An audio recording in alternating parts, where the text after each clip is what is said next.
ప్రేమ నమ్మకమైన యేసు నామములో శుభములు పలుకుతూ నేటి బంగారు పరిక ధ్యానంలో కొన్ని ఆత్మీయ జీవిత సత్యాలని తెలుసుకుంటూ మరి ఆమ్, ప్రార్థన గురించిన భావాలు, మరి ఆత్మీయ సత్యాల ప్రసంగ మాలిక అనే బుక్ నేను గతంలో రాశానండి. అది ఎందుకో వెబ్సైట్లు అంతా చూస్తూ ఉంటే దాంట్లో చాలా చక్కటి విషయాలు ఉన్నాయి కదా, చెప్పొచ్చు కదా అని అనిపించింది. అది ఒక్కొక్కటి మీకు చెప్తూ వచ్చాను.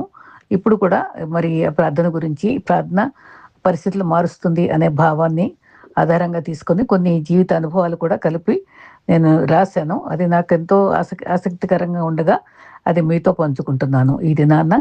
అయితే నేనిప్పుడు బంగారు పరిగె భావాలు చెప్తూ, విశ్వాసం అనేది అన్నిటినీ సాధ్యపరుస్తుంది. నిరీక్షణ పని జరిగించు ధన్యత ఇస్తుంది. ప్రేమ సమస్తము అందంగా మలుస్తుంది. ఇవన్నీ కలబోసి జీవితం అనుభవిస్తే ప్రేమ గెలుస్తుంది. మంచి ప్రవర్తన మంచి హృదయము గల వ్యక్తులను పరిచయం చేస్తుంది. శరీర సంబంధ ఆకర్షణల లోకాన్ని దగ్గర చేస్తుంది. ఆత్మ సంబంధమైన ఆకర్షణ మనలను దేవుని దగ్గర చేస్తుంది. మొదటిది మనుషులను ఆకర్షిస్తే రెండవది దేవుని ఆకర్షిస్తుంది. గతం గుర్తుకు వచ్చి బాధపడుతూ కూర్చోరాదు. గతంలో నేర్పిన పాఠాలతో భవిష్యత్తు నిర్మించుకోవాలి. పని చేయాలనుకునే వారికి దారి దొరుకుతుంది. చేయొద్దు అనుకునే వారికి సాకు దొరుకుతుంది. ఎవరైనా సరిగ్గా అర్థం చేసుకోలేకపోవచ్చు, పర్వాలేదు. అపార్థం చేసుకోరాదు. మనస్సు అనే మొక్కకు అనురాగం నీరు పోస్తే హృదయం అనే మొగ్గ పుట్టి ప్రేమ అనే పువ్వు పూస్తుందట. పువ్వు నన్ను చంపొద్దు అంటే ప్రేమ నన్ను మరవద్దు అంటుందట. అతిగా ఎవరిని ఇష్టపడకు. అతిగా ఎవరిని నమ్మకు. అతిగా ఎవరిపై ఆశ పెట్టుకోకు. ఎందుకంటే అతిగా అనేది మనలను అతిగా బాధ పెట్టచ్చు. జీవితం అనే పుస్తకంలో ఒక్కొక్క పేజీ ఒక్కొక్క అనుభవం నేర్పిస్తుంది. అందులో కొన్ని తేలికైన మధురానుభూతులు వస్తాయి, మరికొన్ని చేదైన స్మృతులు మిగులుస్తాయి. మంచితో చేరిన సంతోషం పంచుకోవాలి. దుఃఖంతో దుఃఖం మాత్రం ఒంటరిగా భరించాలి. ఇదే మన జీవిత సత్యం. అయితే నిన్ను చూచి చప్పట్లు కొట్టే 10 వేళ్ల కన్నా కన్నీరు తుడిచే ఒక్క వేలు మిన్న. అది ఎంత మంచి మాట అండి. ఆకలితో ఉన్న కడుపు, ఖాళీగా ఉన్న జేబు, ముక్కలైన మనస్సు, ఈ మూడు జీవితంలో ఎన్నో పాఠాలు నేర్పిస్తాయి. నిన్ను భారంగా అనుకునే బంధాలతో బలవంతంగా జీవించటం కంటే వాటి దూరంగా ఒంటరిగా ఉండటమే మేలు. అయితే హాయి మనస్సు ఎవరి కోసమో ఖర్చు చేయవచ్చు, కానీ అర్హత కలిగిన వారి కోసం సమయాన్ని, డబ్బు ఖర్చు చేయాలి. అమ్మతో ప్రేమగా మాట్లాడాలి. నాన్నతో మర్యాదగా మాట్లాడాలి. సోదరితో ఆప్యాయంగా మాట్లాడాలి. సోదరితో ఆప్యాయంగా మాట్లాడుతూ సోదరుడితో మితంగా మాట్లాడాలి. చిన్నారితో ముద్దుగా మాట్లాడాలి. దేవునితో మౌనంగా మాట్లాడాలి. మిత్రులతో మనసు విప్పి మాట్లాడాలి. ఎవరిని నొప్పించకుండా మాట్లాడాలి. అన్నిటికీ మించి మంచి భక్తితో జీవించాలంటే దైవ ప్రీతి, పాపభీతి, సంఘనీతి. ఇది నా జీవిత ఆశయం. దేవుని ప్రేమించాలి. సమయోచితంగా పలుకుబడిన మాట వెండి పళ్ళల్లో ఉంచిన బంగారు పళ్ళ వంటిది. మాట చిన్నదైనా మనసు గాయపరుస్తుంది. ఓ చిన్న అబద్ధం అనుబంధాలను తెంచుతుంది. అబద్ధం కొంచెమైనా మంచి స్నేహాన్ని కూలదోస్తుంది. చిన్న రంధ్రం పెద్ద బుడను ముంచెత్తిస్తుంది కదా. కారణం చిన్నది, ఫలితము మరి జీవితకాలం మనల్ని ఏర్పరచుకున్నప్పుడు భుజము తట్టి ఓదార్చేవారు కావాలి. సంతోషంతో పాటు పాలు పొందేవారు కూడా కావాలి. మన కష్టాలు వస్తే మరి మంచి వాళ్ళకే వస్తాయి అంటారు. మరి ఏదైనా పాపం చేసామేమో అనుకోరు. అదే కష్టాలు ఎదుటి వారికి వస్తే చేసిన కష్టాలు ఊరికే పోతాయా అని అంటారు. తమ కష్టాలకు కారణం తెలుసుకొని ఎదుటివారి కష్టాల్లో సానుభూతి చూపటం మన కర్తవ్యం. మనం ప్రభు వైపు మనం చూస్తూ మనకు ఊరటించు మాటలను పలికే నోరుంటే బాగుండని బైబిల్లో రాయబడింది. నిజంగా సమయోచితంగా మరి ఆ ఊరటిచ్చే మాటలతో మనం ఇతరులను ఆదరించగలిగిన మరి మాట కారు చీకట్లో కాంతిరేఖగా మనల్ని వాళ్ళ నిరీక్షణాస్పదం కలిగిస్తుంది. కాబట్టి మన మాట మరి ఉప్పు వేసినట్టు రుచిగా ఉంటూ ఇతరులకు ఉపయోగకరంగా ఉండేలాగా మరి కపటము, ద్వేషము, అబద్ధము, అసూయ మాని నిష్కల్మషంగా జీవించి మంచి క్రైస్తవ జీవితం జీవించడానికి మనందరం ప్రయాసపడదాం. అట్టి కృప ప్రభు మనందరికి అనుగ్రహించుగాక. మరి వాక్యంలోకి వెళదాం. ఆమేన్. ఈ దినాన్న మెసేజ్ భాగంలో నేను గతంలో రాసిన ఒక పుస్తకం ఆధ్యాత్మిక మరి ప్రసంగ మాలిక అనే సత్యాలతోటి నేను కొన్ని చక్కని అంశాలు రాశాను. వాటిల్లో ఒక మాట, ఒక హెడ్డింగ్, ప్రార్థన ద్వారా స్వస్థత. అది ప్రార్థన పరిస్థితులు మారుస్తుంది. ఈ 2 టాపిక్స్ ఈరోజు మీతో ముచ్చటించాలని కోరుకుంటున్నాను. మరి ప్రార్థన ద్వారా స్వస్థత, ప్రార్థన పరిస్థితులను మారుస్తుంది.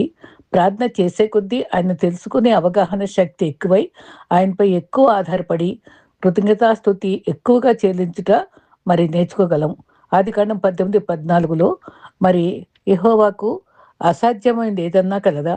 రీటా మంచి కొన్ని కథల ద్వారా కూడా కొన్ని సత్యాలని నేను చెప్పడానికి ప్రయత్నించానండి ఆ బుక్‌లో. అది మీకు పంచుకుంటూ నేను ఆసక్తికరంగా ఉంటాయని నేను భావిస్తున్నా. రీటా మంచి మనస్సు గల గృహిణి, బాధ్యత గల, భక్తి గల స్త్రీ. అనుకోని పరిస్థితుల్లో అనారోగ్యానికి గురైంది. వైద్య పరీక్షల ఫలితంగా మెదడులో స్వస్థత, మరి కండరాల నొప్పి, తలనొప్పి, వెన్నెముకల్లో బాధ, ఈ విధంగా 3 బిడ్డలకు మాతృమూర్తిగా గతంలో చలాకీగా సమర్థవంతంగా గడిపిన జీవితానికి తెరపడింది. అసహాయతతో మంచం పట్టింది. ఎందరో ప్రార్థించారు. కుటుంబీకుల బాధ వర్ణనాతీతం. ఆపరేషన్ ద్వారా చికిత్స ప్రమాద పరిమాణాలకు దారితీస్తుందన్నారు. చేసేది లేక మోకరించి కన్నీటి ప్రార్థన, ఉపవాస దీక్షతో యాకోబు వలె దీవించే వరకు ప్రభు సన్నిధి విడువనని, మిమ్మల్ని నిశ్చయంగా కనుకరించి అమ్మకు స్వస్థనివ్వండి, ఆమెకు మరి సజీవంగా దక్కించుకుని ధన్యత ఇవ్వండి అని ప్రాధేయపడేవారు. జాతీయ ఆరోగ్య సంస్థ వారి పర్యవేక్షణలో 31,000 మందులతో ప్రయోగం చేసి, మందులు వాడకుండా విశ్వాసంతో స్వస్థత గురించి ప్రయోగాలు చేశారట. 200 మంది డాక్టర్లు 90% వారు ఆలోచన విధానాలు గమనిస్తే మతము, విశ్వాసంతో ప్రార్థన స్వస్థతకు కీలకమని, 63% వ్యక్తిగత అభిప్రాయం ఏంటంటే దేవుడే వైద్య రంగానికి సహకారి, స్వస్థ ప్రార్థనలు రూపొందించారని అది బైబిల్ కూడా స్పష్టీకరించింది. అయితే గుడ్డివారి కండ్లు ఉమ్ము వేసి మరి కడిగిన ఉదంతం ఉంది కదా, హిజ్కియా స్వస్థతకి అంజూరు పడగ ప్రయోగాలు ఉన్నాయి. మరి శ్రమలో ఆశావాదంతో కనిపెట్టి చేసే ప్రార్థనకు ఎంతో ప్రాధాన్యత ఉంది అని తేలింది. యాకోబు 5:13లో మీలో ఎవరికైనా శ్రమ సంభవించినా అతను ప్రార్థన చేయాలి. ఎవరికైనా సంతోషం కలిగిందా అతడు కీర్తనలు పాడాలి. ఇర్మియా 10:30-13లో నీ పాపములు విస్తరించగా శత్రువు కొట్టినట్టు నీ గొప్ప దోషమును బట్టి నేను నీ కఠిన శిక్ష చేసి నిన్ను గాయపరిచి ఉన్నాను కాగా, నీ పక్షమున వాద్యమాడేవాడెవడూ లేడు, నీ గాయములకు చికిత్స చేయదగిన మందు నీకు లేదు. మరి నిజంగా ప్రార్థన ద్వారా స్వస్థ కొన్ని మెట్లు ఉన్నాయండి. ఏంటంటే సంఘ ప్రార్థన, సమాజంలో మానక కూడి చేయు ప్రార్థన, 2 లేక 3 ఏకీవించి చేసే ప్రార్థన అత్యవసరం. మత్తయి 18:19-20లో మరి డాక్టర్ విలియం గారు గుండె జబ్బుల గురించి చేసిన ప్రయోగంలో 990 మంది రోగులతో చేసిన ప్రయోగంలో వారిలో సగం మంది పేర్లు పెట్టి ప్రార్థన ద్వారా స్వస్థత కొరకు ప్రార్థించగా 11% మంచి ఫలితాలు కనుగొన్నారు. వ్యక్తిగతంగా వారే ప్రార్థించాలి. వ్యక్తిగత ప్రార్థన అవసరం. ఎవరి సంక్షేమం కోసం వారే ప్రార్థించాలి.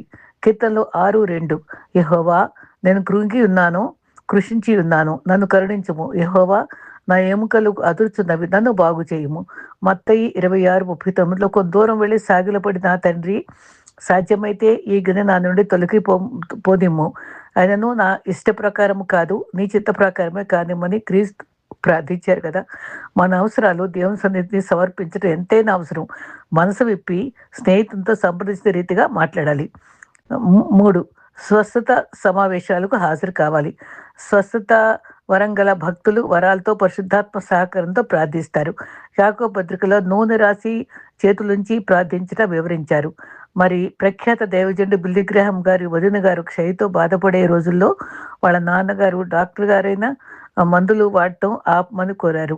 కొందరు భక్తులు ఆమెపై చేతులుంచి విశ్వాసంతో ప్రార్థించారు. ఈ విధంగా అనుభవాలు ఉంటాయి.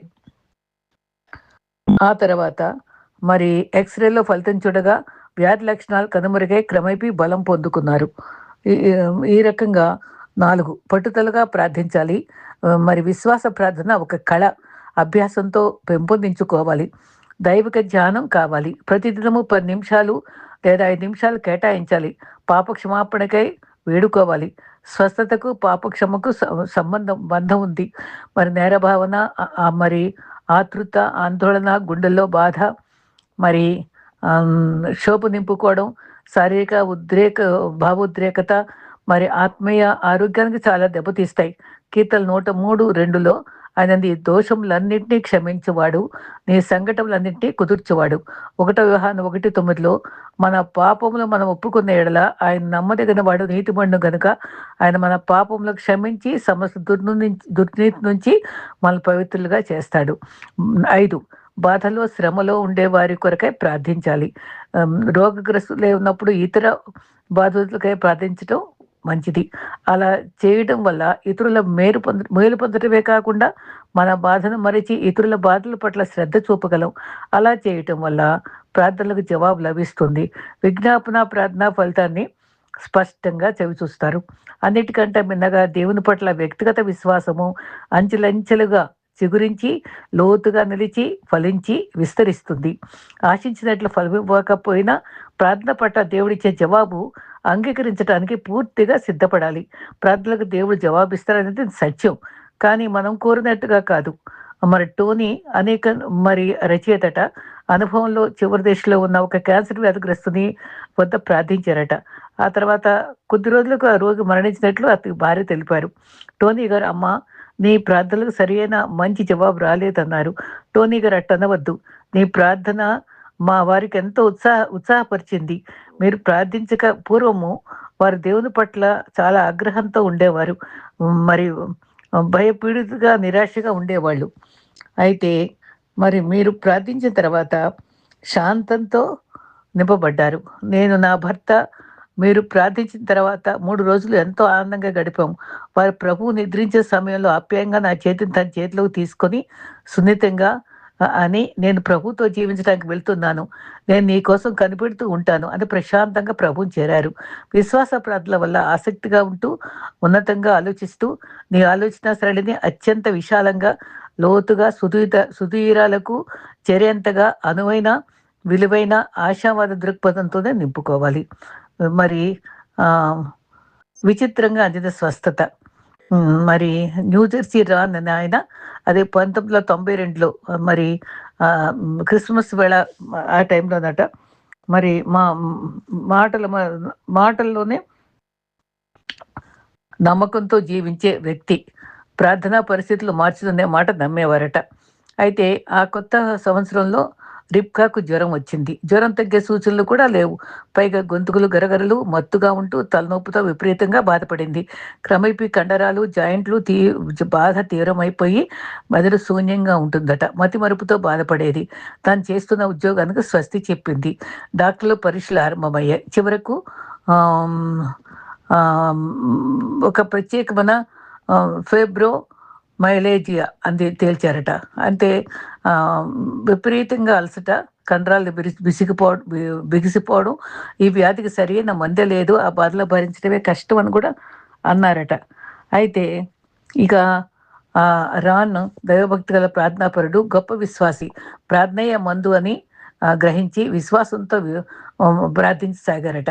ఇందువలన క్రిస్మస్ బహుమతి ప్రార్థన గురించి దేవుడిచ్చిన దాన్ని తలుచుకుని దాన్ని బహుమతిగా గ్రహించి బోర్డుపై అక్షరాలు కనిపించే రీతిగా ఇంటి ముందు కర్రతో స్థిరంగా నిలబెట్టారట. కారు ఇంట్లో ప్రవేశించే సమయంలో, బయటకు వెళ్ళే సమయంలో ఆ వాక్యాన్ని చూస్తూ నిరీక్షణతో భక్తితో ప్రార్థించేవారట. వ్యాధి తీవ్రతను బట్టి ఆ ప్రార్థనలన్నీ నిరుపయోగంగా వట్టివిగా అనిపించాయట. వ్యాధి తిరుగుముఖం పట్టే సూచనలే లేవు. రాను ఉద్యోగం విరమించి భార్యకు సహాయంగా ఇల్లు శుభ్రం చేయడం, సరుకులు చేరవేయడం, బట్టలు ఉతకటం ఇవన్నీ చేయడంలో నీరసించిపోయేవారట. శారీరక నీరసం విశ్వాసంలో నీరసానికి దారితీసింది. ఆధ్యాత్మికంగా ఏ విశ్వాసైనా ఆత్మీయ స్థితిలో తగ్గుట ఎక్కుట తప్పదు. దేవుడైతే తన భక్తులు తన సన్నిధి శాశ్వతంగా దూరంగా ఉంచుకోలేరు. ఇశ్రాయేలును కాపాడువాడు కునుకడు నిద్రపోడు, సదాకాలం మీతో ఉంటా అన్న వాగ్దానం ఇచ్చిన దేవుడు మనకున్నాడు. ఎంతగానో ప్రార్థించిన రాన్ జవాబు రాని కారణంగా అవిశ్వాసం ఆవరించగా మోసపోయారు అనే స్థితికి దిగాడు. మార్పులేని నిర్జీవ స్థితిలో 13 సుదీర్ఘ సంవత్సరాలు సాగాయి. జీవనోపాధికై అకౌంటెంట్గా చిన్న ఉద్యోగంలో చేరారు. ప్రతిరోజు పనులన్నీ చక్కబెట్టుకుని భార్యను పడగ చేర్చి బయటికి వెళ్ళి తిరిగి వచ్చి నిరుత్సాహంగా, నిర్జీవంగా, అసహాయంగా, దీనంగా నిలిచిన భార్యను చూస్తూ డీలా పడేవాడు.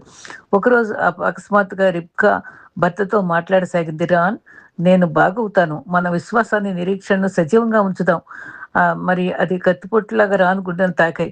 నిరీక్షణలో బాధుంది. ఒక పక్క రెబ్కా పూర్తిగా మంచం పట్టింది. మెల్లని స్వరంతో సంజ్ఞలు చేయసాగింది. మరి స్పూను బరువు కూడా మోయలేకపోయేది. గొట్టాల ద్వారా ద్రవాలు అందించేవారు. ఒకరోజు ఇంటికి వస్తూ రాన్ ఆలోచించాడు.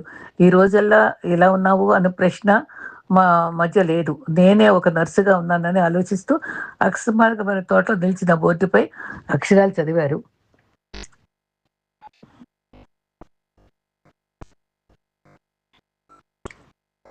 ప్రార్థన పరిస్థితులను మారుస్తుంది. అసహనంతో గుండె ఆగిద్ది. అకస్మాత్తుగా లేచి వెళ్ళి ఆ పాతిపెట్టిన కర్ర, బోర్డు పొదల్లోకి విసిరి కొట్టారు. మార్పు లేనప్పుడు బోర్డులెందుకు అనుకున్నాడు. ప్రతిరోజు నీరసంగా పడిన భార్య ముఖంలో చేతుల్లో తీసుకుని తాకి ఆప్యాయంగా కబురు చెప్ప అనిపించలేదు. పరిచర్య చేసి ఓపిక నశించింది. బ్రతుకుతుందా లేదా అనే ఆలోచనతో మరి ఎవరైనా సహాయం చేస్తే మరి ఆ నర్సుని పని కుదిర్చి కాస్త ఊపిరి పీల్చుకోవడానికి చర్చి కార్యక్రమంలో పాల్గొనడానికి ప్రయత్నించారట. గుండె లోతుల్లో నిరీక్షణ సడలిపోలేదు. బాహ్యంగా చిరాకులో ఉన్నప్పటికీ దేవుని వాగ్దానం పట్ల అవిశ్వాసం రాలేదు. కారు చీకట్లో చిన్న కాంతిరేఖ మరి దీపకాంతి వెలుగులో కాక ఆశ మిణుకు మిణుకు అంటూ వెలుగుతుంది. ఒకరోజు సంఘస్థులంతా యోబు కథలోని నాటిక వేశారట, రోల్ ప్లే. అప్పుడు రాణి యోబు పాత్ర చేయమని కోరారట. యోబు కోల్పోయిందేంటి? ఇల్లు, పనివారు, ఒంటెలు, గొర్రెలు, పంట, సంతానం అన్నీ పోయాయి. పిడికిళ్ళు బిగించి నిలిచాడు. ఓ ప్రభువా, నువ్వు మాకేం చేస్తున్నావు? గట్టిగా గీపెట్టి అరవసాగాడు. మేము ఈ స్థితిలో దిగజారటకు మేమేం చేశాము? నువ్వు మమ్మల్ని ఎందుకు శిక్షిస్తున్నావు? రాని నాటకంలో పాత్ర కావచ్చు కానీ నిజంగా తన భార్య పరిస్థితిని బట్టి ఆవేశం, ఆగ్రహం సహజం ఉట్టిపడింది. గుండెల్లో సన్నని మంట. ఆ మంటే ఇంకా దేవుని నమ్మిన మంట. 1999లో దైవసేవకుడైన స్నేహితుని సలహా మేరకు దేవుని సేవలో పాల్గొనే అవకాశం వచ్చింది. రెబ్కా స్థితి నానాటికి క్షీణించసాగింది. ఎంతవరకు? తర్వాత ఏం జరుగుతుంది? ఒకరోజు భార్య దగ్గర తీసుకుని దుఃఖిస్తున్న సమయంలో ఆమె అన్న ఒకే మాట, రోజు నీకు హల్లో అని చెప్పనా, గుడ్ బై అని చెప్పనా అని అడిగాడట. సిగ్గుతో తల వంచారు రాన్. తన ఆలోచనలన్నీ నిరాశవాదంతో మబ్బులు కప్పిన ఆకాశంలో మరణాన్ని ఎదుర్కోలేని బలహీనతగా, అసహాయతలో, శూన్యంలోకి చూస్తూ ఉండిపోయాడట. ఆ రకంగా ఉండే టైంలో, చూడు రాన్, నన్ను నువ్వెంతో ప్రేమిస్తున్నావు. సరే, నన్ను ప్రేమిస్తున్నందుకే ఎంతగా శ్రమ పడుతున్నావు. మానసికంగా, శారీరకంగా నువ్వు వలసిపోతున్నావు. జవాబు ఇవ్వలేదు, ఏమి ఇవ్వలేదు. మెల్లగా తల వాల్చి దేవుని ప్రార్థించసాగాడు. ప్రభువా, నా కంగారులో నేనేమో అడిగేస్తున్నాను కానీ మంచి కానీ చెడు కానీ అనుభవించేందుకు నేను అర్హుడినేనా? తన తన యొక్క ఆలోచన విధానం మారింది. 2005లో ఫిబ్రవరి నెలలో ఒకరోజు రిబ్కా మరింత నీరసంతో ఊపిరి ఊపిరాడని స్థితి, పిలిస్తే పలకలేని స్థితికి దిగజారింది. మరి రాన్ డాక్టర్ గారిని ఫోన్ చేశాడు. రాత్రి గడిచే కానీ ఏమి పరిస్థితి చెప్పలేమన్నారు. ఎమర్జెన్సీ రూమ్లో రాత్రి గడిపారు. మరి అకస్మాత్తుగా రాన్ మనసులో తోటలో నిలిచిన చెక్క బోర్డులో ప్రార్థనా పరిస్థితులు మార్చును అనే మాట గుర్తొచ్చింది. మరి డాక్టర్ అనుమతితో ఆ తర్వాత ఇంటికి చేరారు. ఆ తర్వాత మరి ఇంటికి చేరిన తర్వాత మరి మొదటి భార్య రిబ్కాను చూశారు. మా కళ్ళ లోనికి పోతున్నాయి. వెంటనే 911 ఎమర్జెన్సీ ఫోన్ చేయగానే అంబులెన్స్ వచ్చింది. అపస్మారక స్థితిలో ఉన్న ఆమె చేతుల మీదుగా ఆసుపత్రి తరలించారు. సరిగ్గా ఫిబ్రవరి 11, 2005 సంవత్సరం కోమా స్థితిలో ఉన్న మరి మూడో రోజు రాత్రి పడక దుప్పటి రెపరెప శబ్దం వినపడింది. పైకి చూడగానే రెబ్కాలో చలనం కనిపించింది. రెబ్కా కళ్ళలో చైతన్యము తల కదిలించింది. అత్యంత ఆశ్చర్యచకితుడైన రాన్ దగ్గరికి చేరారు. ఆమె నోరు తెరిచింది. ఎన్నో సంవత్సరాలుగా వినని దృఢమైన గట్టి స్వరంతో, రాన్, నాకు ఆకలిగా ఉంది అంది. ఏడవాలో నవ్వాలో తెలియని స్థితిలో 2 చేతులతో ఆమెను బంధించాడు. వాళ్ళిద్దరిలో కన్నీటి ధారలు వరదలుగా ప్రవహించాయి. కొన్ని వారాల్లో ఆమె సామాన్య ఆహార నియమాలతో మాంసము, కూరగాయలన్నీ తినసాగింది. పూర్తి స్వస్థత పొందింది. కొత్తగా మందులేమీ లేవు. ఏ తేడా లేదు. ఎలా మామూలుగా మనిషిగా మారిందో వివరించడం ఎవరి తరమూ కాలేదు. ఒకరోజు ఇద్దరు కలిసి వాహ్యాలకి నడిచి వెళుతున్నారు. మరోసారి కింద పడిన బోర్డును చూశారు.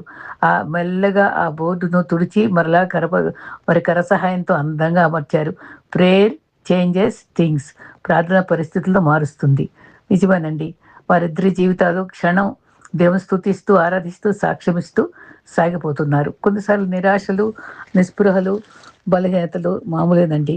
కానీ ప్రభువు అద్భుతాలు చేస్తాడు.